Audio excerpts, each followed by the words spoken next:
It's Dale Archdekin, Laura Kombrink. We're talking about how to hire a great ISA.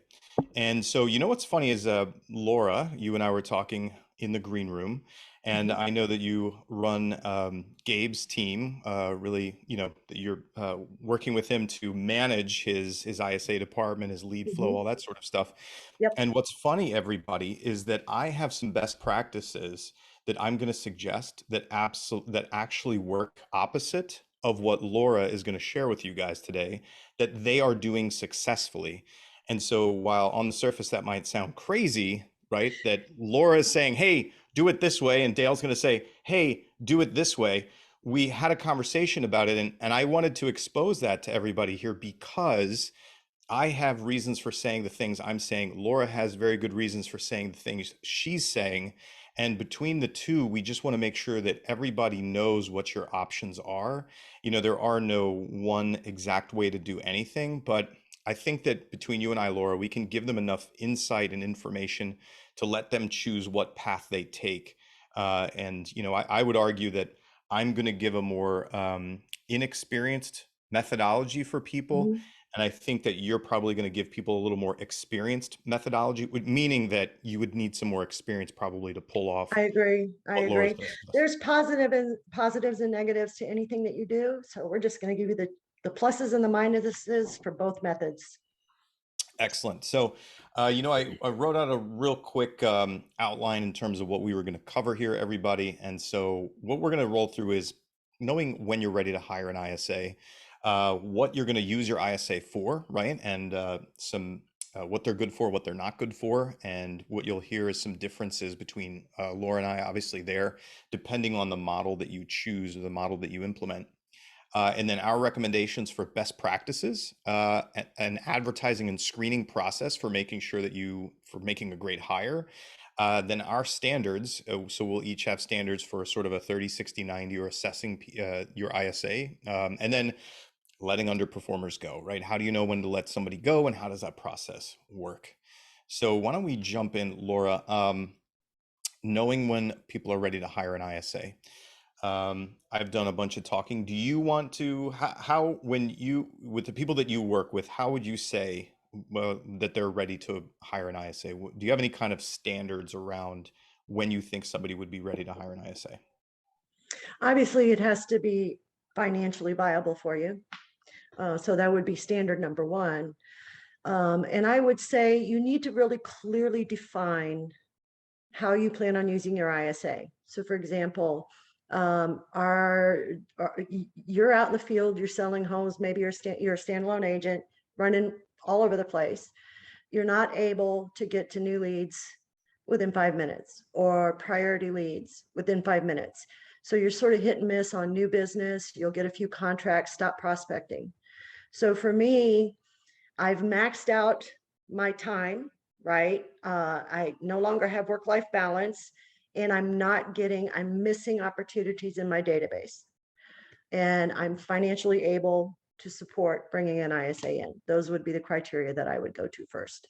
Yeah, I absolutely agree. What I'll say, so what I heard is that if you have enough leads, you have enough opportunity that you just can't get to it all, and you're busy, and you're missing things, then you're ready to hire an ISA. And what I would say is when you're not ready to hire an ISA, which is you don't have enough business, you Mhm. don't have enough leads, you're not busy, hiring an ISA to create business for you when you aren't creating business for yourself is not a way to go about it. Um, so I've seen a lot of times when people wanted to hire an ISA simply because they weren't taking the activities or doing the activities they needed to do in order to generate business for themselves. See, and this is what I was going to add on to was it's not a replacement for you doing your job. It's not you don't know how or don't ever make prospecting calls, so you want to get somebody in there to do it. Right. Those I see people hire for those reasons, and I've seen them fail repeatedly Yeah. for those Here's reasons.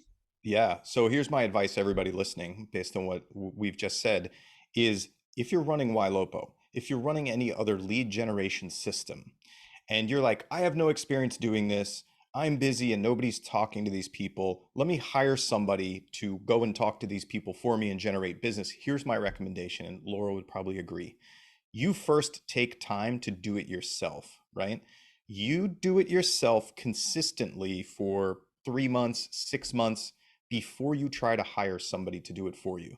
And I think you'll agree the reason I'm saying that, everyone, is because you need the experience of what that sounds like and how it works, and figuring out a process inside your system so that you can make contacts, respond to people, move them to different stages, tag them, all that kind of stuff, and have the kind of conversations that they're going to have, right? Then you can teach somebody else to do it. But if you just hire somebody, either virtually or domestically, throw them into your chaos and expect they're going to fix it for you, it isn't going to happen.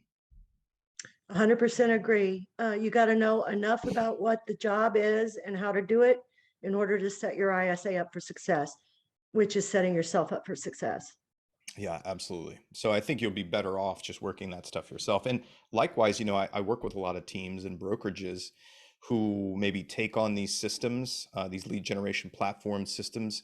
And again, they have a team that is not tooled, not ready, not prepared, doesn't work stranger business or cold business. Mhm. And the team themselves doesn't really know how this works and has no experience at it, and they go and hire some ISAs, they throw them on the fire thinking that they're going to fix it.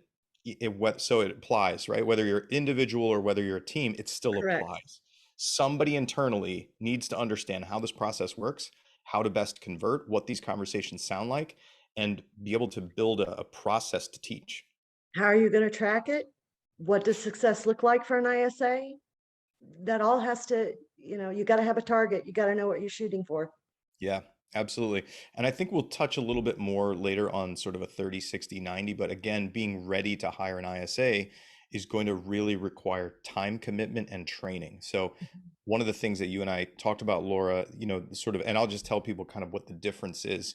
What I'm going to be recommending is that you hire a domestic full-time ISA. When I say domestic, meaning that would be somebody in your local market who's a native English speaker, and works full-time with your company as an employee of your company. Laura has a lot of experience with Gabe's team of hiring offshore or non-domestic virtuals to do the work also. Here's the thing. Laura said, you said, you've seen people fail at doing that because of a lack of training, right? Which pretty much anybody's going to fail at any ISA, regardless of where they are, if you have a lack of training. Yep. So having that system in place to get started, I think you'd agree, is probably one of the most important things. If you're going to hire an ISA, you need to have training in place for that ISA. So, obviously Gabe is a big company, a lot of experience, and so they have a lot of onboarding and training. For those people listening who you may not have as large of a team or as much of a track record of doing it, you may not have that training in place. So we have what's called Conversion University, which if you're a Follow Up Boss user, that's already plugged into the Follow Up Boss system. You as a Follow Up Boss user and your entire team can plug into that and use it for your ISA or your new agents for onboarding them. Let's say that you don't have any of that stuff though. When you're going to train an ISA, basically you need a couple of things. These are the things you need to prepare. My basic recommendation is that you plan out hour by hour the first 2 weeks of that ISA's job, what they're going to do, what they're going to be learning, and how it's going to flow so that you can give it to them, basically time blocked, right? Mhm. And then if you need scripting and dialogue training and you aren't a Follow Up Boss member, you don't have our training, there are plenty of resources. You could put them through like, who's the, who's the free training guy, out of, I'm struggling with his name. He's a coach. He does free coaching, has a whole bunch of like, scripting and dialogue videos. Anyway, my point is, there's plenty of stuff on YouTube. You could just grab some scripting and dialogue training. It's not going to be the best because obviously you you Well, get and what you also pay for. Barry and I both have created some basic scripts and training, and they should be available through Ylopo. Ask your Oh, account nice. manager about that. Great. That's free for you. There we go. Yeah. So leverage those tools and put together a training platform for your ISAs, right? And have that first 2 weeks planned out for them. Mhm.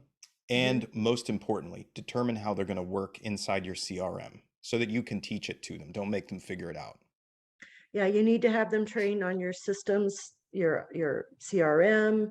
How do you want appointments set, linking calendars? So think about, you're going to sit down as the ISA at your first day and think about all the things that you're doing. And that's what you need to train your ISA to do. Yeah, pretend that you're the ISA and what would you have to do and Exactly. how would you do it? And then you know what I find to be really effective? I know that it's so overwhelming to say to a team leader or an individual agent, like, oh, you have to prepare all this training material.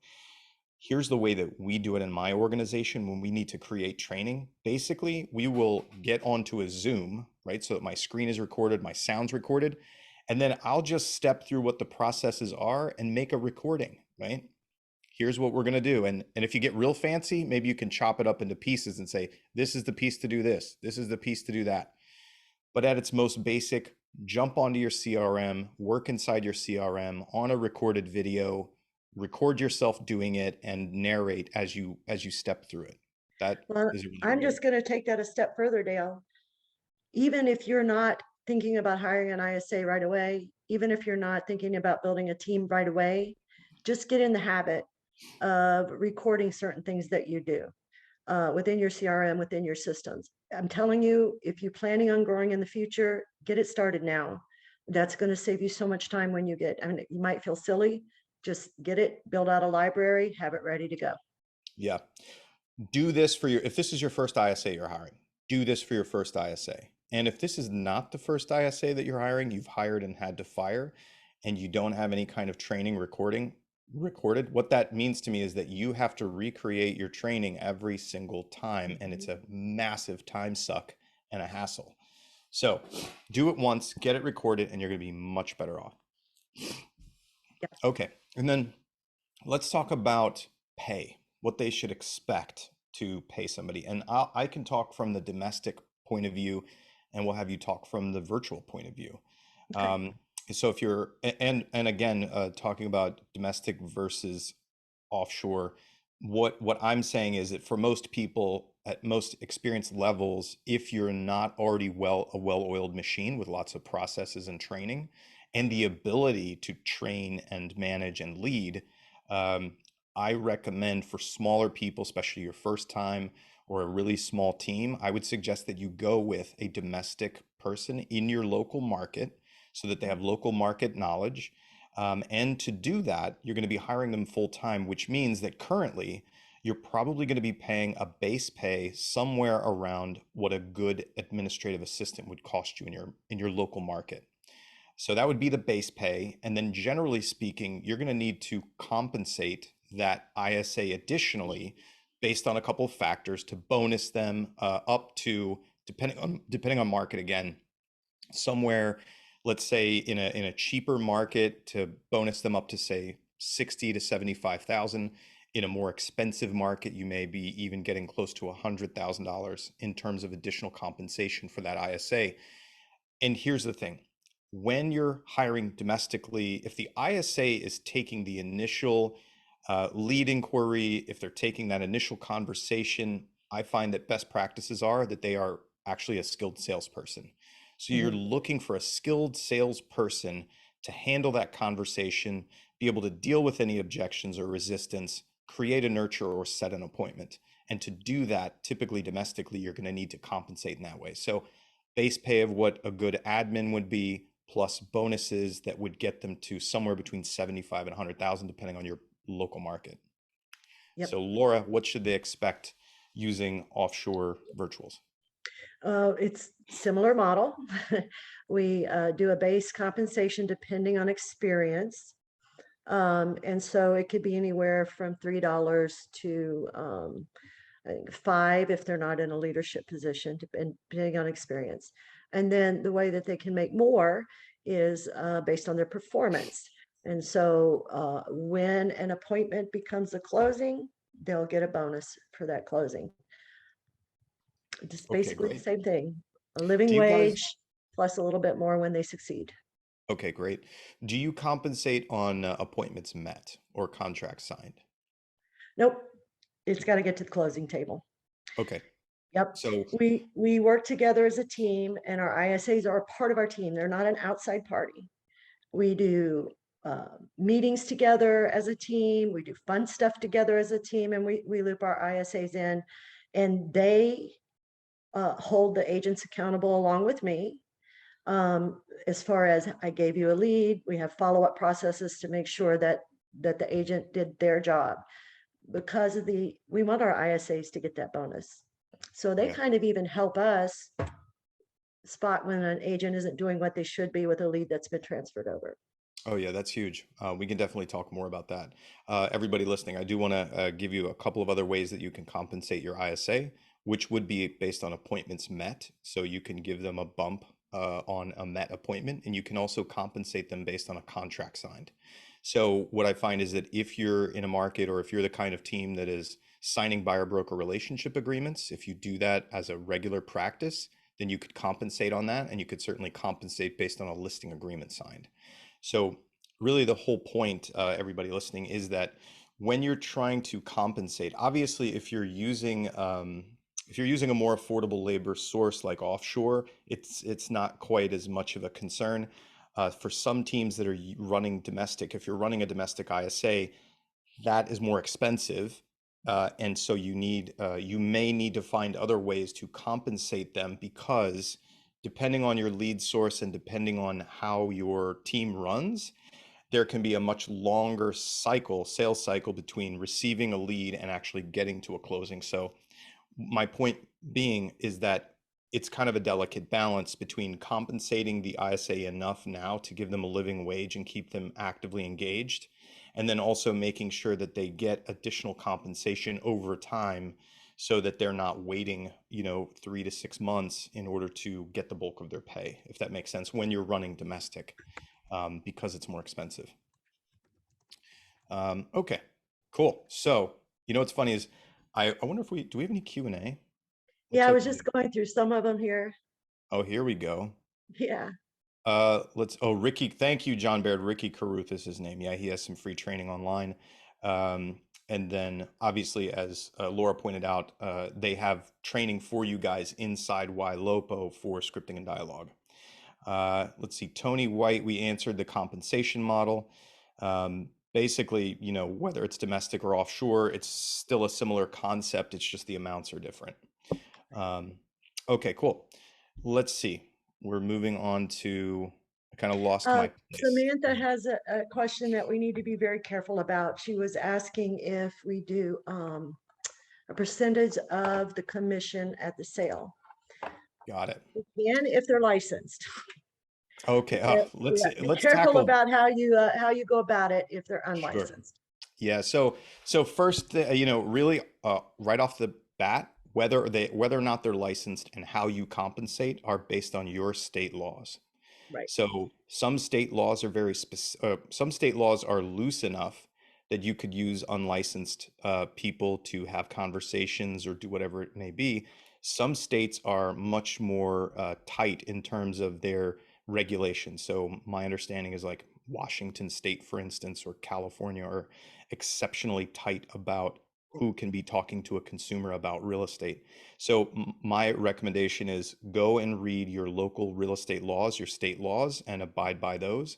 And then even around compensation. So if in some states, you can't compensate an ISA on the closing from the closing commission because then that would constitute them operating in a way that would require them to be a licensed ISA or a licensed agent. Right. So that brings us again to the domestic versus offshore conversation.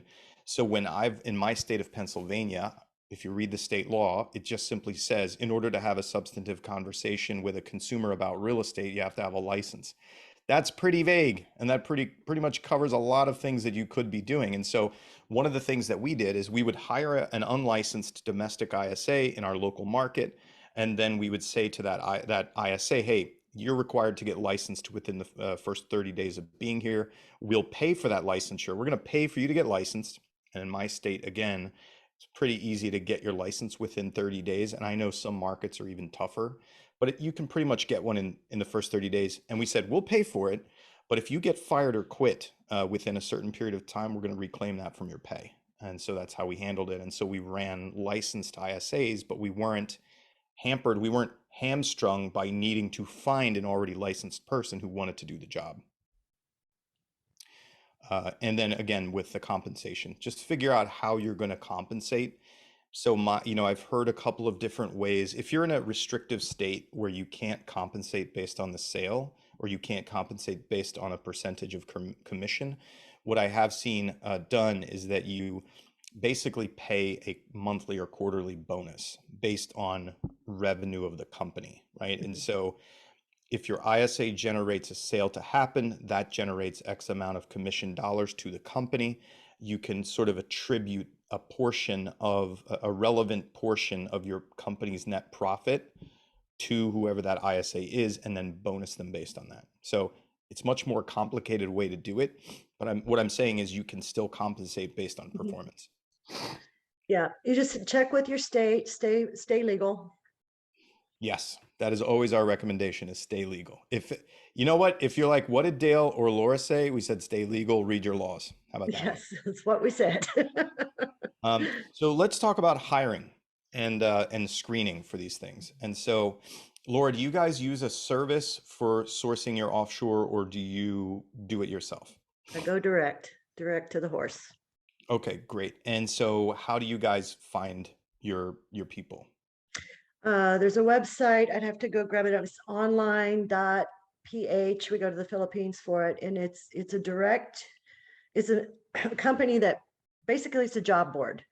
I think So it's I can go. onlinejobs.ph. Yeah, you got it. And we post our job in there, and that's where we get started. That's where we find them. Second to that, um, I don't know if y'all are aware, but Philippine ISAs talk to each other a lot. They have their own forums, their own groups. And so when we need someone to fill the position, we'll go to our current ISAs first, and they'll post the job in those forums for us That's and pretty talk convenient. about how great we are. That's great. So for everybody listening, my company is Smart Coaching and Training. We, do scripting and dialogue training, as most of you know who have seen me before. We also source virtuals for other jobs out of Latin America, and there are several different job boards where you can post there. And a couple of benefits that I've seen is that they're in the same time zone. And typically, depending on which country, certain countries have a very high degree of English because they're taught in schools and things like that. So, if you guys wanted that kind of tip, there's several different Latin American job boards where you can post as I'm well. going to pick your brain afterwards and find out what those sites are. Absolutely, I'd be more than happy to help you. We currently have Thank you, some Dale. really awesome people working for us who are out of Latin America. And it's not as full disclosure, it's not as the pay rate's a little bit higher than the Philippines. However, I personally like the fact that the time zones match up. And if I'm working with a client in certain markets in the US, there's a high degree of Spanish language Mhm. that already goes on, and Spanish accent. And so when you have people from Latin America, it already is kind of an accent that's a little more common, right? A little more accepted. Yep. So that's another benefit. In fact, I was just talking with a client yesterday who operates in Miami and has a VA out of, I forget which Latin American country, but he himself, English is a second language, and his Hmm. VA speaks Spanish, and so it all just clicks for them. And so I'll talk about hiring then domestically. So honestly, I find the best way to find a domestic ISA, one, is be posting on your social channels saying that you're looking to hire and ask anybody if they know anyone. And then honestly, just running a really good ad on Indeed and boosting it, putting some money behind it. I mean, I really haven't found any other way, any other secret trick to finding domestic ISAs. I like Wise Hire. I've used them for a long time. Do you have you tapped into Wise Hire at all ever, Dale? Yes, I love Wise Hire. I love those guys. They're great. Yeah. And so you can either do that in order to get that disc profile up front, or you can just go straight, to Indeed and run your ads there. So, you know, with WiseHire, they do provide you a disc profile assessment up front. And for me, I don't know about you, but in terms of profile assessments, honestly, the only thing I've found, because a lot of times people ask me, hey, what's the best disc profile for an ISA? And I say, yeah, based on exactly what you just, your body language answered the question. I love disc, but I don't love it the way most people use it. I don't put people in boxes. It's 0 to 99. There's an infinite number of combinations. What I like it for is understanding the preferred communication style. Agreed. That's how I use it. Yeah, agreed. And I think the only thing I've found with disc in my experience is that and this is anecdotal, I don't have any scientific evidence for this, but I've found, forgive me my high C's out there, I've found that generally speaking, somebody who's really high C has a tendency to struggle in the ISA position simply because, you know, the sales process, the relationship building process, the nurturing process is a much more sort of emotionally based thing that you do with people, and really high C's tend to not operate in the emotional space as much. And so My I find that, husband is a 99C. okay.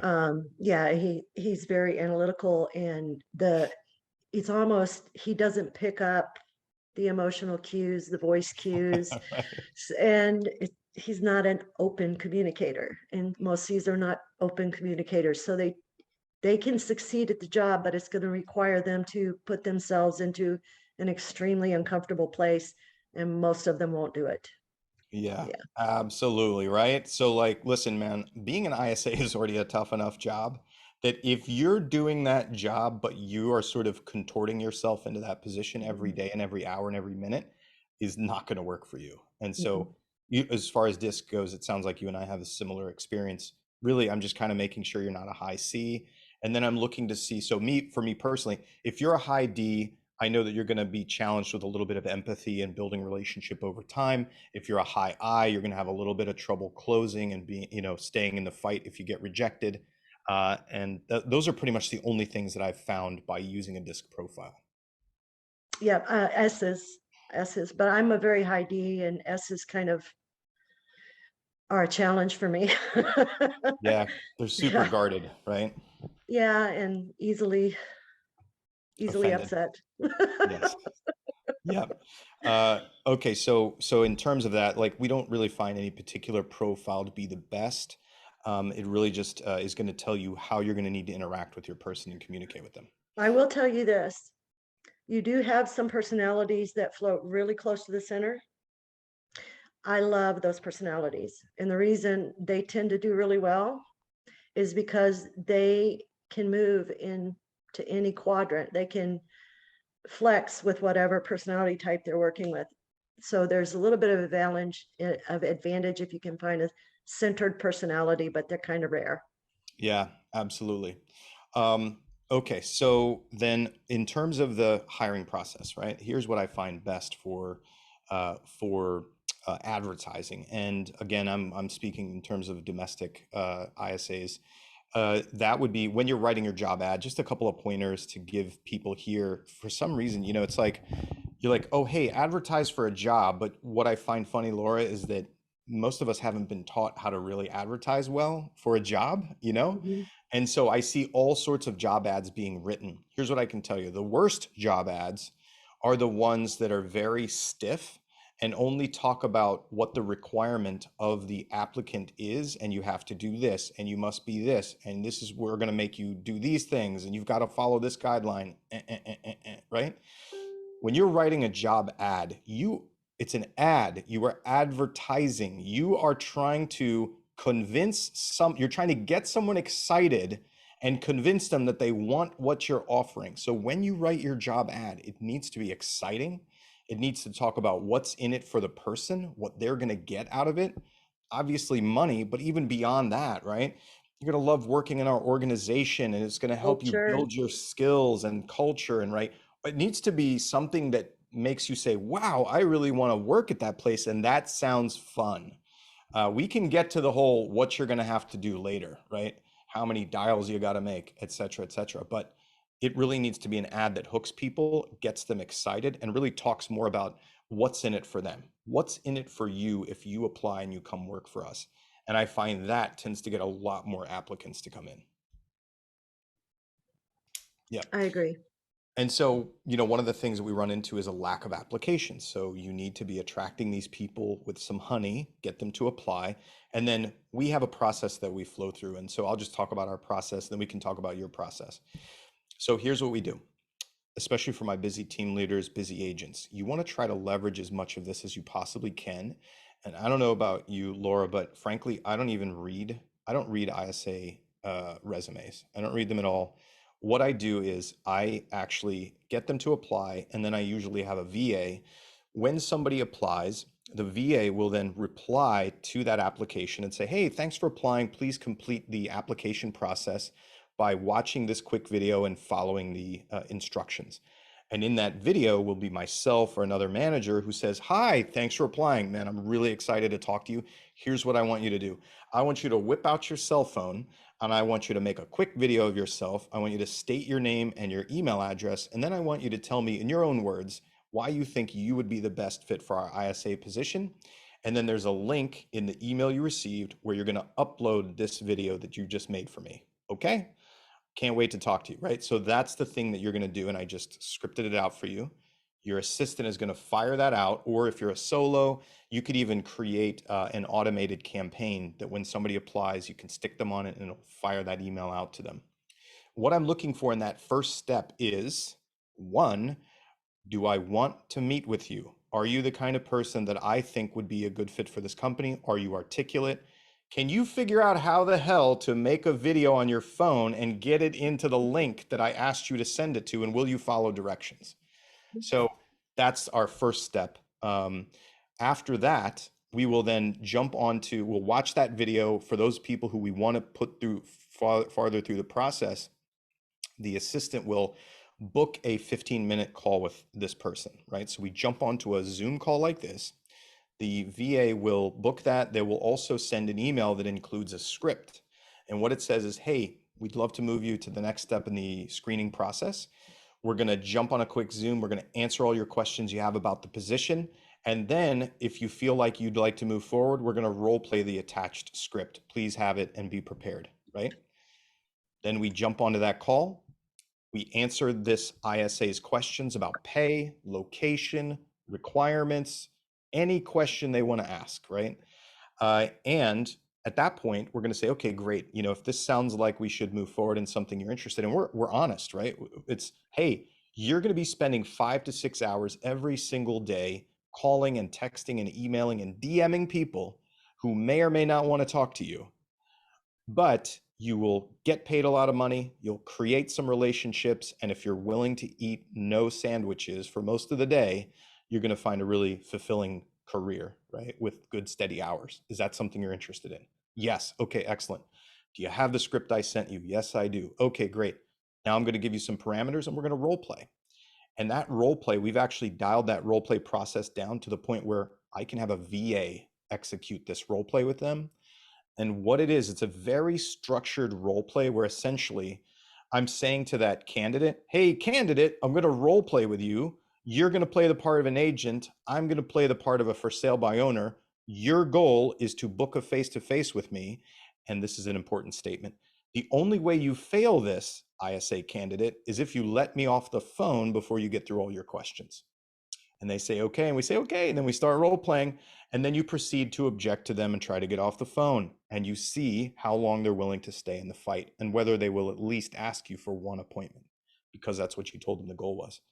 So that's a basic assessment of their skill ability as well as their personality style. And so what we're looking for is we're looking for people that have at least a baseline of direct selling experience or just raw, I'm going to chase your ass around talent, right? And they're going to do it. And so that's really what we look for an ISA. And then from that point, moving forward, if they pass that role play, I can give you guys some parameters on what we require in order to pass the role play. After that, then we generally will have them do a calling session where we have them on a recorded line. And we either have them calling old inquiries or we can even have them doing some circle prospecting. on a recorded line. We give them some instructions. And usually if we do the circle prospecting test, we'll give them kind of an ugly script that's kind of long and requires them to ask for the email address at the end. And there's a couple of reasons that we do that. The reason that we give you a crappy long script to follow and make you ask for the email address is because if you've done any measure of circle prospecting or just listed, just sold, you know these people, one, don't want to have a long conversation with you, two, really don't want to give you their email address. And so if I give you a long, crappy script and you do what I tell you and you follow the long, crappy script, and in the end you are semi-successful at getting a few email addresses, you are the right hire for us. Then from there, pretty much if you're a culture fit, you're hired. So that's the recruiting process that we go through. What about you, Laura? Similar at the beginning. So we're marketing to overseas, VAs, Philippines. The ad has a lot of bullet points, and it tells exactly what the position is. We talk a little bit about the team, but not a lot. And at the end of the ad, there are two instructions. If you're interested in this position, email me a video audio recording of you going through a call with a real estate customer and send me your resume. I have a spreadsheet because in the Philippines, you get hundreds of applications. So I don't even respond to anyone who doesn't send the recording and the resume. Yeah. I need them to follow directions. I need them to be able to read English well enough to be able to know what I'm asking for. Right. When they come in, my assistant, virtual assistant, takes the applicants that have sent the recordings. We have a spreadsheet, and the link to the recording and the link to the resume is there. I go through the recordings first, listen to them. If I like them, they're green. If their English isn't very good, they're red. And if I'm not sure, I'll do a yellow. Then I go through the resumes, mark them red, green, or yellow. Mainly looking to see what experience they have. I don't read all of the garbage. I look, all right, where have they worked? What did they do in that job? Mm-hmm. And we reach out. I have my assistant reach out. Anybody who has two greens, they're good on the recording, they're good on the resume. I want those people scheduled for a 15-minute appointment first. If they're a green, anything red, I don't schedule at this point. I've got much better candidates. I'm going to go with the greens first, the yellows next, and if I'm desperate, I'll go for the reds. Mm-hmm. We do a 15-minute initial interview. Now, I schedule it for 15 minutes. I block 30. And if I don't like you, we're not going to do the whole 15 minutes. Now, I'm nice about it, but we don't do the whole 15 minutes. So the main thing that I'm looking for is the stuff, the sideways questions, the stuff that you cannot prepare for in an interview. And I do this opposite of you, Dale. I go for culture first, because if you don't fit my culture, I don't want you. I don't need to know how great you are. So I do culture questions first. Some of the sideway questions I'll ask, what's your favorite movie, favorite book, or is there someone in your life that you really admire, that you look up to? I like the movie one because it feels like an icebreaker to them. So their barriers drop. And this is American interview, overseas interview. I get them to describe the character traits about that person. So I'm finding out, because what I know is most people choose character traits that either they themselves have or that they aspire to have. And believe it or not, some people, when they talk about this person that they admire or this character in a movie, the traits that they're listing off, I'm like, ooh, goodbye, no. Yeah. So I do a lot of sideways questions. I ask them, are you willing? Yes or no questions. I ask them to score themselves. How assertive are you? Now, I have found with the Philippines, it's very important to ask this question. So Dale, I would say, Dale, on a scale of 1 to 10, where would you rate yourself on being assertive? One of the challenges that people who hire from that culture to work for them is we expect a person sitting in a position to own that position, to be proactive in that position, to make decisions on the fly without a lot of input. Um, and in that culture, and with VAs who have worked with Americans before, they are not used to that. They do what they'll do anything you ask them to do, but they tend not to be proactive. So I've learned over the years that I need to look for VAs who are a little bit more proactive, who aren't afraid, who are assertive to give their input, to give their opinion, and to make decisions. Yeah. So anyway, the whole interview process has to do more about their character, their core values, whether I feel they'll blow up the team or be fit into the team well. Hmm. Then from there, I go into skill sets, past experiences. Um, I make them tell me why they left the last company, what happened. I'm listening for their attitude towards their previous boss, that kind of thing. Hmm. Great. And then what from there? From there, if I like them, then we move. I always do have someone on the team. So if it's an ISA, it's going to be my lead ISA, then does another interview along with my operations manager. And if they don't catch anything and everything's a go, and we're all in agreement, then we hire. Okay, got it. So then I think we should probably move on to like the 30, 60, 90, right? So when I say 30, 60, 90, that's a KW thing. So I don't know if you're familiar with that, but sorry, I'm using KW language here, everybody. It's okay. Yeah, so I'm basically what familiar. that means for my non-initiated into KW world, 30, 60, 90 just simply means what is this person going to do or what's required of them or what their training is like in the first 30 days, the second 60 days, and I'm sorry, the second 30 days, the third 30 days, meaning 1 month, 2 months, 3 months into the job. And I just use that metric because it's just a good shorthand way of saying, what's your initial on-ramp training over the first 1 through 3 months? And what are we looking for? How are we going to assess your trajectory and whether you're getting to where we need you to go? And so I'll let you take this one first. Do you have any kind of, what does your onboarding look like? How long does it last? And how are you measuring, did I make a right hire or not? Okay, the onboarding is much faster, I think, than what we're usually with an ISA, we want them on the phones the second week with us, if not before then. So the training is very intense at the beginning. Um, and then I do one-on-ones with anybody that I'm managing, whether that be an ISA or whomever, agents. We do one-on-ones at a minimum monthly. But when we get to the 30-day mark, my head ISA and we're doing a lot of talking. Are they getting it? Are they following the SOPs? Are they converting? Um, I believe in hire slowly and fire quickly. So if somebody doesn't look like, I usually know within the first 30 days whether they're going to work out or not. Second 30 days, if we need to do any formal reprimand of any kind, the second 30 days is to see, pretty much I'll know. We'll give them a Okay. chance, right? And then if they're not cutting it, then yeah, Yeah, that that makes not sense. many are going to make it to the third 30 days, to the 90-day mark, if they're not performing with at least within the first 4 to 6 weeks. Okay.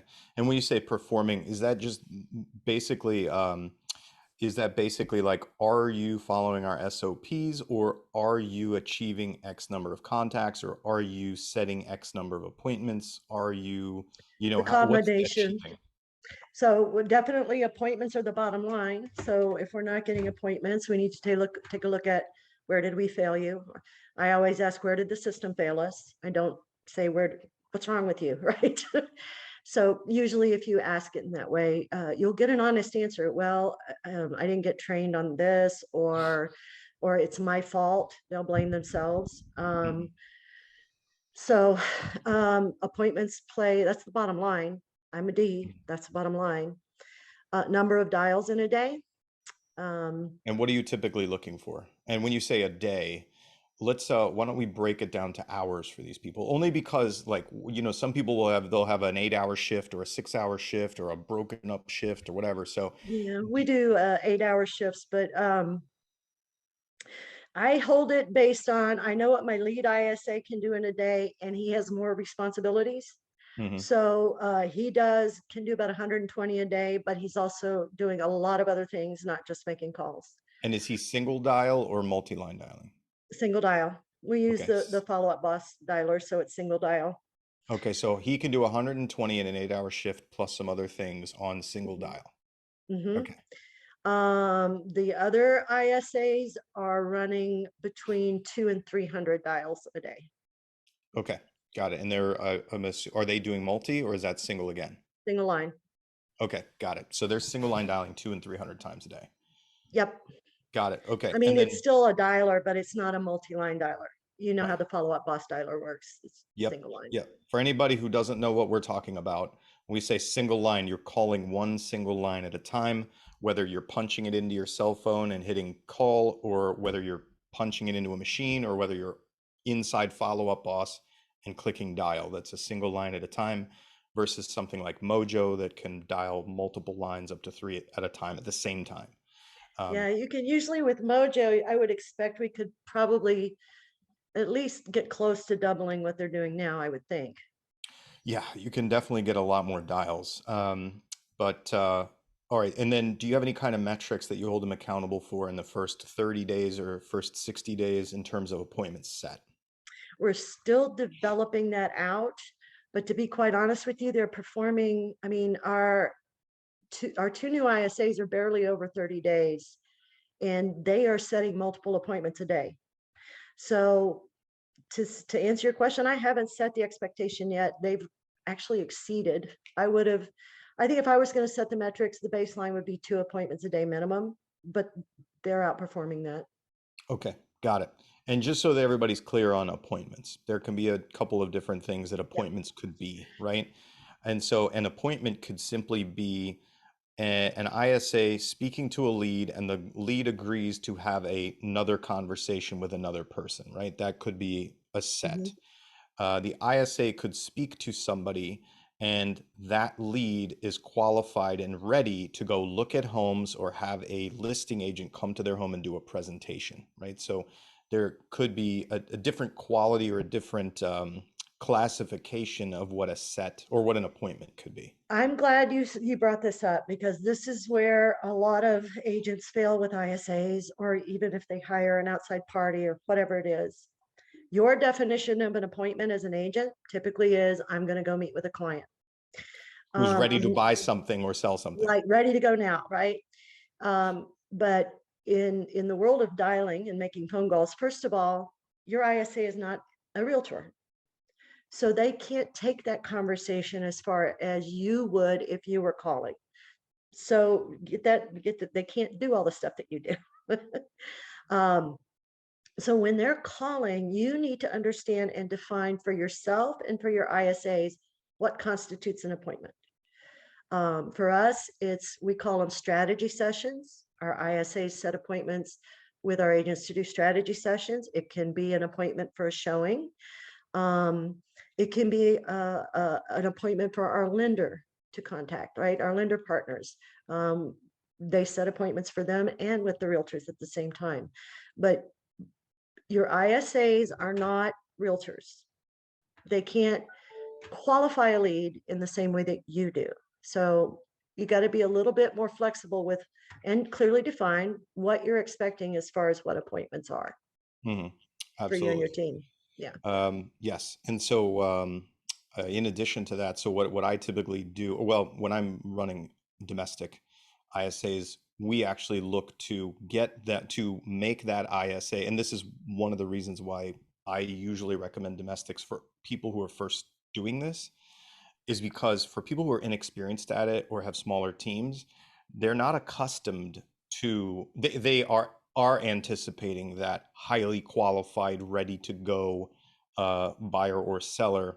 And so when I run domestics, we're able to do that. We're able to get closer to that, so to speak. And that's the reason why I recommend in your local Mhm. market because although my ISA may not be able to talk about every condo building in the same way that my agents can, the locally based one can at least fake it close enough to have a good enough conversation that ISA can get somebody financially qualified, can nurture them, can talk about the listings that were sent to them, up to the point that they can then say, hey, only thing left to do is for you to go out with my partner and actually look at these things, right?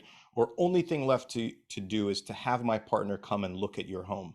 And so with the way that we do things in the other model would be, you have a higher, it's harder to do, certainly, because you're putting more expectation on that ISA that they operate more closely to an actual salesperson up to a certain point, right? Because again, if they're not legit out there showing houses, sitting on couches and taking listings and negotiating deals, there's a certain band of information that no ISA is going to have, and an experience that no ISA is going to have. So there's still a limitation to whether you're using virtuals or using domestics. Let me talk about our 30, 60, 90 for a domestic. And when I say domestic, it doesn't have to be in-house. They can be virtual within your area. My personal ISA lives in Rochester, New York, and I live in Philadelphia. And I have trainers in Nicaragua and VAs in Latin America, and my executive assistant lives in Paris.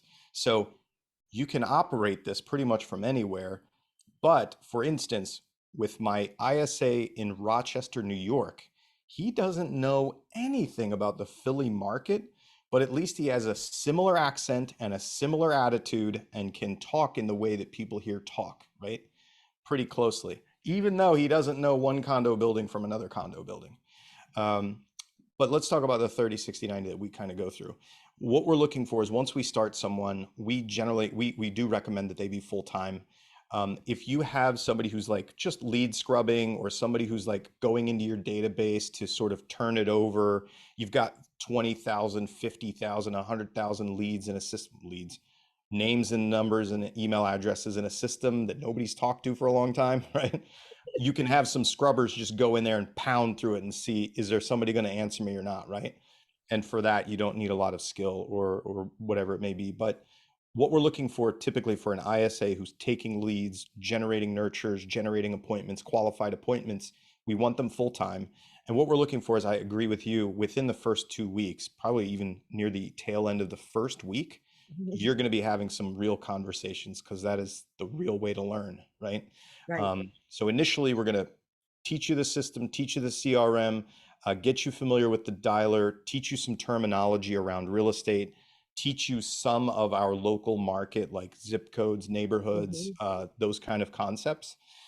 Make sure that you understand how the real estate process works, from lead to showing and appointments to closing, just so that you know how things go. Then you're going to be actually making calls. And so what we're looking for is, in the first month, we used to say that we need in an ISA to make at least 40 contacts in a day. So we don't really focus too much on the dials. We focus on the contacts. And the contacts for us would be, if somebody answers the phone, if somebody answers your text, answers your email, answers your DM.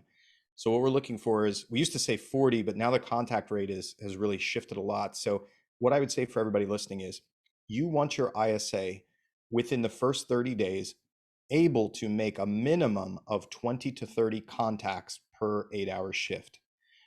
So 20 to 30 contacts, that's going to require whatever it requires in your local market, whether it's X number of texts or emails or calls.